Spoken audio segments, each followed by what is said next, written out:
على كل المغرب ضد الولايات المتحده الامريكيه. دونك المغرب بامكانه انه يزيح امريكا، الا امريكا قدمت راهو كيف قدمت دور صحيح. اول محترم المغرب بوجود بعض اللاعبين كما حكيمي في التأطير، معناها فريق تحس به متناغم، فريق اكثر اللاعبين نتاعو ولا اغلبهم يلعبوا خارج الساحه المغرب. اخوان السلام ديال الله، تحياتي لكم ونهاركم مبروك وما تنساوش دعمكم في الجيم. المهم الاخوان، معنا واحد التحليل من الاعلام التونسي كيناقشوا فيه الماتش ديال غدا ان شاء الله ضد المنتخب الامريكي. الماتش ان شاء الله اذا استطعنا اننا نحققوا فيه فوز غادي يكون انجاز تاريخي بالنسبه لاسود الاطلس في الاولمبياد. ونشوفوا الاعلام التونسي شنو قال على هذا الماتش، وكيهضر كذلك على لي ماتش الاخرين، الماتش ديال مصر كذلك الماتش ديال فرنسا. شوفوا هادشي كامل ونعرفوه اكثر من الاعلام التونسي. شوفوا الاخوان.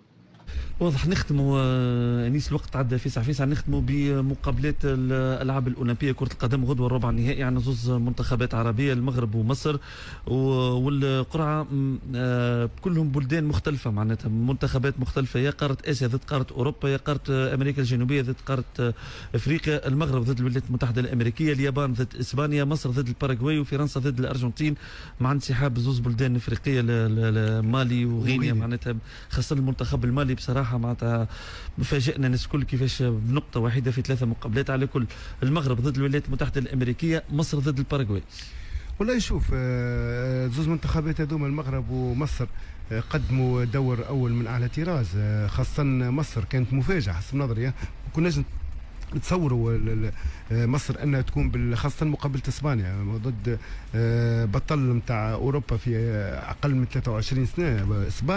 اسبانيا سيطرت في كاس اوروبا للاكابر كيف حتى اقل من 19 سنه، منذ ايام كانت هي صاحبه اللقب. دونك فما سيطره كبيره في اوروبا اسبانيا. المنتخب المصري قدر بكل ذكاء نتاع المدرب، ممكن بفضل الانسجام تاع اللاعبين. صحيح ما عندهاش كل حاجه كبيره مصر، تو كنشوفوا مصر ما نحسوش فما برشا لاعبين عندهم، ولكن فما مجموعه، فما انسجام كبير مع خبره زيزو. محمد النني اللي قاعد يقدم في دوره اولمبيه من اعلى طراز، بالرغم من الموسم الماضي مع ارسنال ما لعبش مقابلات، ولكن باش يخرج من الارسنال. تفاجات بصراحه بالمردود الغزير اللي يقدم فيه مع المنتخب الاولمبي. ان شاء الله يواصلوا في النجاحات. مقابله ما سهله مع الباراغواي، ديما فرق نتاع امريكا اللاتينيه ديما مقابلات صعاب، خاطر يمتازوا بالفنيات وايضا حتى بالقوه البدنيه. بالنسبه المغرب صراحه كنا نتصوروا كي ترى الاسماء نتاع المغرب راهو اسماء كبيره برشا. ترى انت زلزولي يلعب، ترى سفيان الرحيمي اللاعب هذا الا بصراحه ممكن من اكثر اللاعبين الا عنده سوء حظ. اللاعب هذا كنت نتصور باش يكون من ابرز اللاعبين المغاربه، لاعب متميز فنيا، يسجل اهداف وفنيا قوي، ولكن المسيره نتاعو تعرفوا انت لعب مع الرجاء، لعب مع العين الاماراتي، ما عملش كارير في اوروبا. في الوقت الحاضر يظل عنده عرض اوروبي، ولكن اللاعب هذا كان قادر انه يمشي لبعيد وكان لازم يعمل ممكن مسيره افضل.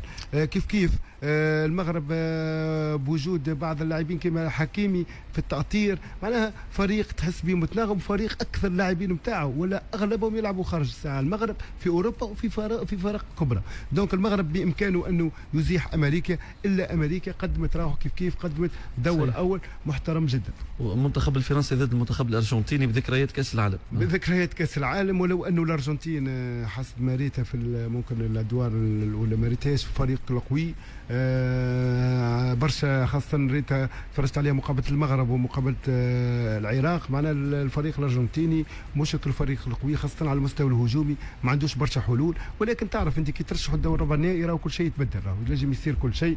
فرنسا نتصور افضل. فرنسا نتاع تيري هوري عندها برشا نجوم كيف كل اللاعبين نتاعو يلعبوا في فرق كبيره صحيح، اقوى البطولات دونك نتصور فرنسا عنده الافضليه اكثر من الارجنتين. واضح، يعطيك الصحه انيس على كل المعلومات هذه. هيك نوصلوا نهايه بلانيت سبور. اذا الاخوان كما شفتوا معنا هذا النقاش من الاعلام التونسي كيهضروا فيه على لي ماتش ديال غدا. حنا المهم اللي كيهمنا هو الماتش ان شاء الله ديال اسود الاطلس، انهم ان شاء الله يديروا شي نتيجه ايجابيه ضد المنتخب الامريكي ويستطيعوا انهم يتاهلوا ان شاء الله لنصف النهائي. هادشي اللي كنتمناو الكتيبه ان شاء الله ديال طارق سكيتيوي. ونت الاخوان شوفوا معنا بعض الاخبار باش نختموا الفيديو. اول خبر معنا تيقول يتصدر اسد المغرب سفيان الرحيمي قائمه هدافي المسابقه ب4 اهداف حتى الان، يعني لا ترد البطوله هو سفيان الرحيمي عقب هز شباك الارجنتين في مناسبتين أوكرانيا والعراق في مناسبة واحدة. وتيقول الخبر: وتعد هذه المرة الأولى التي يسجل فيها لاعب إفريقي هذا الرقم في مرحلة المجموعات منذ أن سجل السنغالي 4 أهداف خلال نسخة لندن 2012. وتزيد الخبر: وفاجأ أسود الأطلس نظيرهم الأرجنتيني بانتصار 2-1 محققا أول فوز في الألعاب الأولمبية. وفي خبر آخر تيقول نيت هذه إحصائيات المنتخبين الأمريكي والمغربي في دور المجموعات قبل الماتش ديال غدا. بالنسبة للأهداف كاين حنا مسجلين 6 هما مسجلين 7، هي الروسيطة غتبان لكم في الشاشة. الأهداف المستقبلة يعني الأهداف اللي دخلت علينا دخلوا علينا حنا 3 البيوتا هما 4 البيوتا. شباك نظيفة 1-1. نسبة الاستحواذ 61.3 للمغرب، 44.0 بالنسبة للمنتخب الأمريكي. وكما قلنا بالتوفيق الأسود الأطلس إن شاء الله. نزيدو نشوفو خبر آخر تيقول: أصبح 8 لاعبين مغاربة مهددين بالغياب عن النصف النهائي في حال تلقيهم للبطاقة الصفراء الثانية يوم غد أمام المنتخب الأمريكي. وفي خبر آخر أو تصريح هاد المرة من عند الناخب الوطني طارق سكيتيوي كيهضر على الماتش، يقول: نسعى لكتابة التاريخ ببلوغنا نصف النهائي من أجل إسعاد الملك محمد السادس نصره الله وكذلك الشعب المغربي. إن شاء الله أخويا طارق سكيتيوي ما يكون الخير إن شاء الله في هذا الماتش. إلا لعبنا بحال الماتش ديال العراق كنتوقع أن النتيجة إن شاء الله تكون لصالح الأسود الأطلسي إن شاء الله. في خبر آخر نيت تيضيف طارق سكيتيوي في تصريح آخر تيقول: علينا انتزاع الفوز لبلوغ نصف النهائي وإسعاد الجماهير المغربية كما قلنا بالتوفيق الأسود الأطلس. وفي آخر خبر معنا تيقول: توجهت بعثة المنتخب الوطني المغربي الأولمبي عشية اليوم الخميس إلى مدينة باريس لملاقاة الولايات المتحدة لحساب ربع نهائي الأولمبيات غدا الجمعة على الساعة 2 تقريبا زائد ساعة بليس غرينيش يعني الساعة جديدة. إذا بالتوفيق إن شاء الله لكتيبة الأسود الأطلس غدا إن شاء الله بقيادة الناخب الوطني طارق سكيتيوي، وإن شاء الله نحققوا شي إنجاز تاريخي لبلادنا وأننا إن شاء الله ندوزو نصف النهائي إن شاء الله. وانا الاخوه المقالين نودعكم. نعجبكم الفيديو ما تنساوش تعملوا مخكم شي جيم، تسلموا في راسكم حتى الفيديو. السلام عليكم.